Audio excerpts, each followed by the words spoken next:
but I'd like to first get started talking about peptide manufacturing. Specifically, I'd like to talk about the ways we're seeing manufacturers improve upstream yields.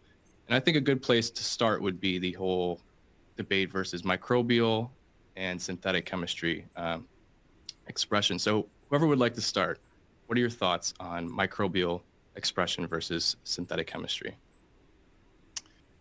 Let me take that, Taylor, to begin, and thank you for the invitation. So the um, the selection between microbial and synthetic, in my mind, is related to the type of peptide that you need to develop and the volume that you will need when you are at commercial scale. Peptide that contain non-natural modification, a natural amino acid and side chain modification are not expressed directly as the final API synthetically. So if you have any modification in the sequence that is not natural, you need to develop a mixed synthetic and recombinant process where you will express, purify the part of your peptide which is natural, and then try to modify in the molecule to achieve your final API. This is how, for example, Novo Nordisk developed their drug for diabetes, both liraglutide and semaglutide. Now, this chemical modification could be complex because you're modifying a product that is not selective in itself, doesn't have a selective reactive group. And so depending how you want to modify, it could become very complicated. You have to introduce maybe enzyme. So the advantage of the chemical production of peptide is that because you are designing the synthesis based on what your final API is you are creating a process that is already targeted to the final API. The lead time to develop a process by recombinant is much longer than the lead time that you need to make a synthetic product. So normally people think immediately at synthetic because the time to the clinic with the synthetic process is much faster. You can be in the clinic in approximately a year from the moment you decide to launch the project. If you're talking about going into the clinic with a semi-synthetic process or a recombinant process, it may take you much longer.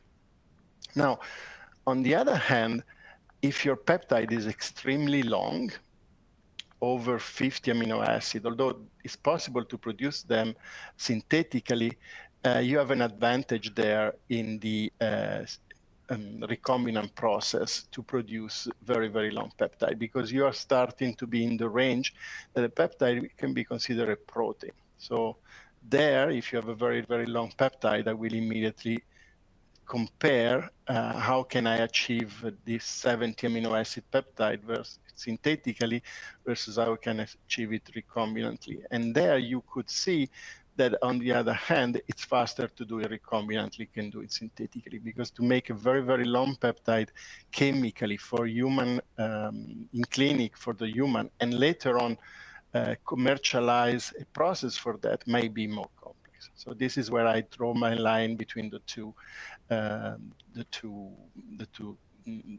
option, with always in mind that at the end, the volume of your molecule is also driving the selection. Small molecule synthetic is okay. Small volume, very, very large volume, the recombinant may be an advantage. Anybody else to want to discuss this? I mean, I think that's spot on, Matteo, that the longer length, I think the advantage of recombinant is significant given the ability to get much higher purity through a recombinant derived, even if it's just a portion of the asset. I think that's probably the way to go. Shorter peptides are those peptides, as you said, that incorporate unnatural species or side chain modification. I think synthetic is the way that these are being handled predominantly in the industry.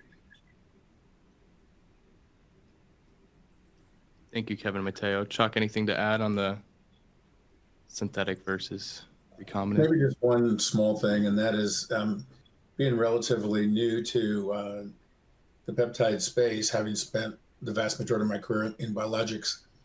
I've been surprised by how expensive peptides are. And as Matteo pointed out, as you go to larger volumes, the argument even gets worse. And so, I mean, clearly people are making very large quantities of peptides synthetically, so that's not the point. But just looking at a straight, kind of back of the envelope cost of goods calculation, in my experience, maybe 1/3 the cost, a biological approach, using microbial systems. And what's interesting is nowadays people are progressing biological programs in a year or less.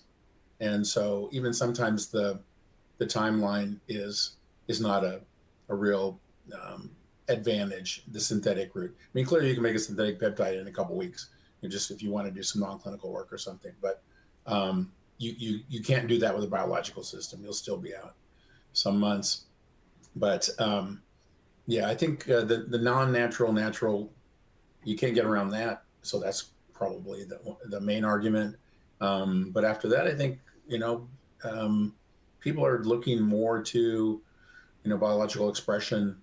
I think for smaller peptides, certainly greater than 50 amino or anything. I mean, the FDA kind of has a rule of thumb around 40 amino acids, call it a protein. And there's also some advantages around going the biologics route versus a peptide, which is considered more of a small molecule. So there's some regulatory advantages, one way or the other, depending on how big the peptide is. Certainly, I think small, non-natural, synthetic, large quantity, you go for the biologics approach. Yeah. And it looks like we have an audience question here from Ravindra. How do you compare and qualify the rDNA, is that recombinant DNA peptides, and synthetic peptides impurity profiles? Does anybody want to answer that?